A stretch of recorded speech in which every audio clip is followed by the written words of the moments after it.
about this story. About a week ago, so it's the 25th, this was on October 17th that IGN wrote the article. Activision filed a patent for microtransaction-minded matchmaking system. That is the headline on IGN. Let's read the original story.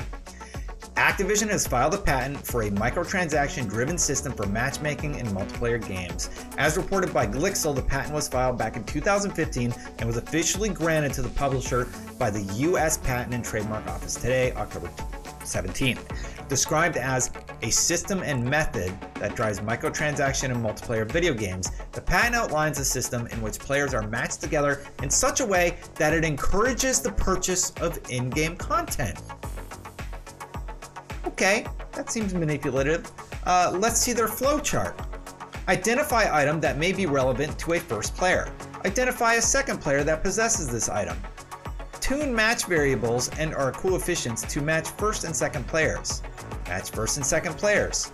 First player purchase item? Yes. Place first player in a gameplay session for which the item is effective.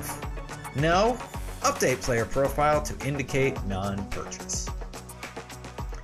All right. How do you guys feel about that? I feel a certain way. I want to hear what you think. Let me know in the comments if you're watching the VOD, or let me know live right now, and we are going to talk about it. To continue, I will continue the story now. 1 second. For example, the system may match a more expert/marquee player with a junior player to encourage the junior player to make game-related purchases of items possessed/used by the marquee player. As the newer player may wish to emulate the veteran player by purchasing the same weapons, gear, etc. they have acquired. The system can also match players to encourage microtransactions in other ways, including dropping a player into a match where a specific in-game purchase proves to be especially useful, as doing so may enhance a level of enjoyment by the player for the game-related purchase, which may encourage future purchases. It's also important to note that while the patent uses a first-person shooter game for its examples, the system can be applied to other genres as well. Bungie community manager Deej, and thank you Deej for saying this, confirmed on Twitter that none of this functionality appears in Destiny. However, everybody made the correlation to Destiny immediately because of the gear that you could acquire. Microtransactions have proven to be a major point of controversy as of late, this according to IGN, with the UK government investigating a petition regarding the use of loot boxes as gambling in video games.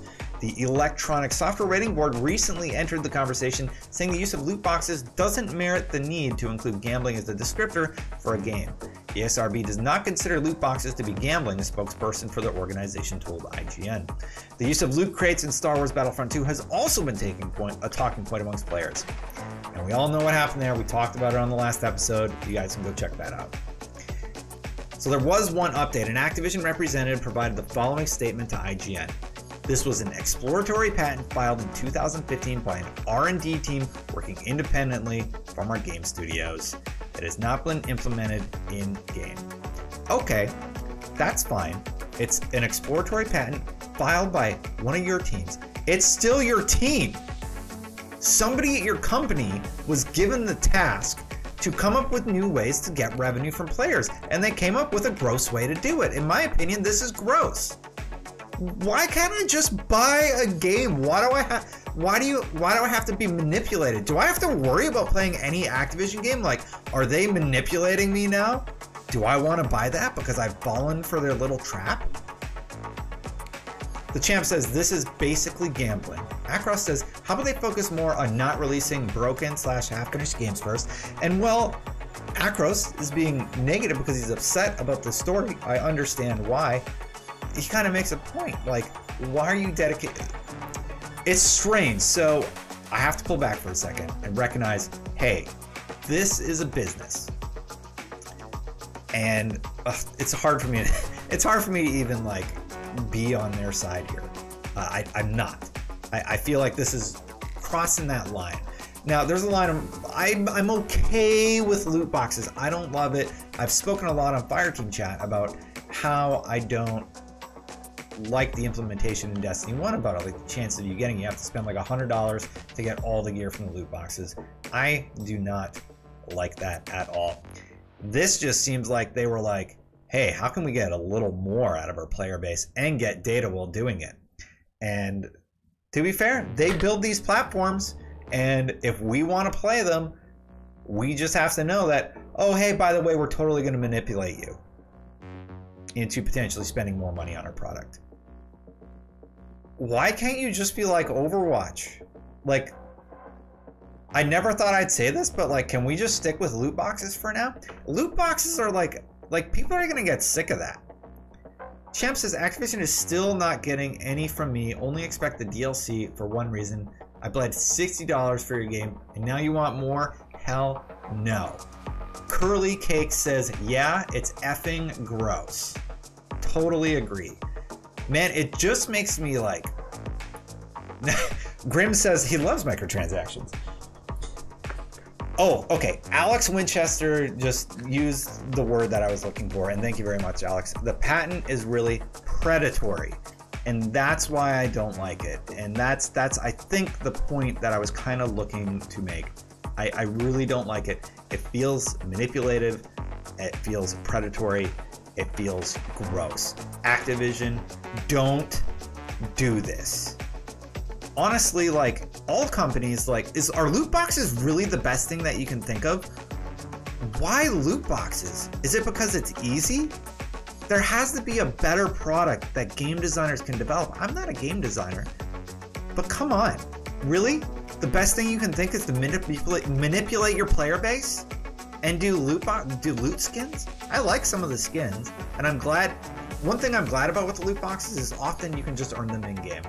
That is to incentivize you to get more, like, hey, you can get this easy way, you can spend money. At least you're giving me the choice.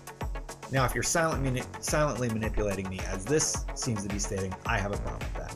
CG Hunter says, I think a lot of this comes from the fact that game prices haven't increased since the 360 came out. Very good point. Yet the cost to make games has gone up exponentially.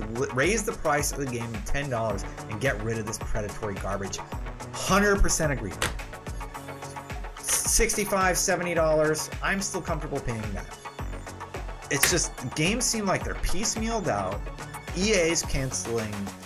EA just shut down Visceral because they were making a single player narrative.